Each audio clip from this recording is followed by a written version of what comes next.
Lijep pozdrav iz studija Glas Amerike u Washingtonu, ja sam Ivica Puljić. Ovdje u Americi, ali i diljem svijeta, danas se obilježava 75. rođendan kralja rock'n'rolla Elvisa Presleya. O legendarnom pjevaču krajem emisije, do tada pregled vijesti. 23-godišnji Nigerijac Umar Faruk Abdulmutalab danas se prvi put pojavljuje na sudu u Detroitu pod 6 optužbi nakon što je 25. prosinca pokušao aktivirati eksploziv koji je imao na svom tijelu dok je zrakoplov na liniji iz Amsterdama nadlijetao svoju krajnju destinaciju Detroit. Dan ranije američki predsjednik Barack Obama najavio niz novih koraka usmjerenih na sprječavanje mogućih terorističkih napada na Sjedinjene države, preuzimajući na sebe odgovornost za propust u radu obavještajnih službi koji je omogućio pokušaj bombaškog napada na američki zrakoplov na Božić. Upozoravajući na propuste, predsjednik Obama je rekao kako su prva crta obrane Sjedinjenih država pravodobne i točne obavještajne informacije koje su primjereno integrirane. Manje me interesiraju prozivke za krivnju, a više učenje iz pogrešaka. Kada sustav ne uspije, to je moja odgovornost. Obećavajući da neće posustati traženju boljih načina da zaštiti Amerikance, Barack Obama je također pozvao na bolje skeniranje u zračnom prometu, što će po njemu zahtijevati velika ulaganja. Mi smo u ratu protiv Al-Kaide, kazao je američki predsjednik te najavio da je vlada već osigurala $1 milijardu za poboljšanje tehnologije skeniranja u američkim zračnim lukama. Američka vlada je danas objavila da je u prosincu 85.000 Amerikanaca ostalo bez posla, što je gore nego se predviđalo, jer mjesec ranije 11.000 ljudi je dobilo otkaz. Uglavnom to znači da od početka 2008. godine 7.200.000 Amerikanaca ostalo bez radnih mjesta, neuposlenosti i dalje 10%. Najteža je situacija nadalje po građevince koji gube najviše poslova. Pred nama su tehnološka dostignuća, zatim priča o američkom Hrvatu i američkom nogometu, te da kako priča o Elvisu Presleyu.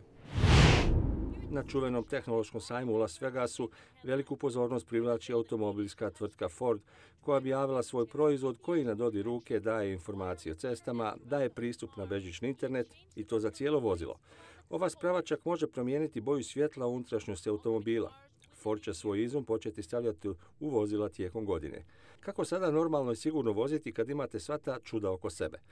Ako vozite recimo 100 km na sat, dovoljne su 3,5 sekunde nepažnje, tijekom kojih vaše vozilo već može prijeći dužinu nogometnog igrališta dok vi ponovno dignete pogled s interneta, mobilnog telefona i tko zna čega, televizora možda. Momčad sveučilišta Alabama koju vodi trener hrvatskog podrijetla Nick Saban pobjedom 37-21 na Texas Longhornsima u finalu sveučilišnog prvenstva poznatijem kao Rose Bowl osvojila je naslov nacionalnog sveučilišnog prvaka u američkom nogometu.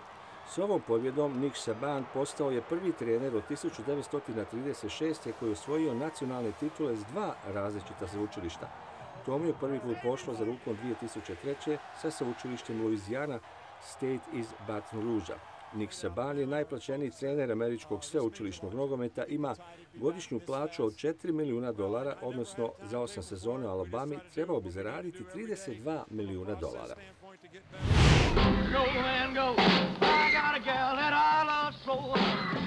Čovjek koji je za milijune obožavatelja jednostavno Elvis, legendarni pjevač koji je prodao više od 1 milijardu ploča, rođen je na današnji dan prije 75 godina u mjestu Tupelo u saveznoj državi Mississippi.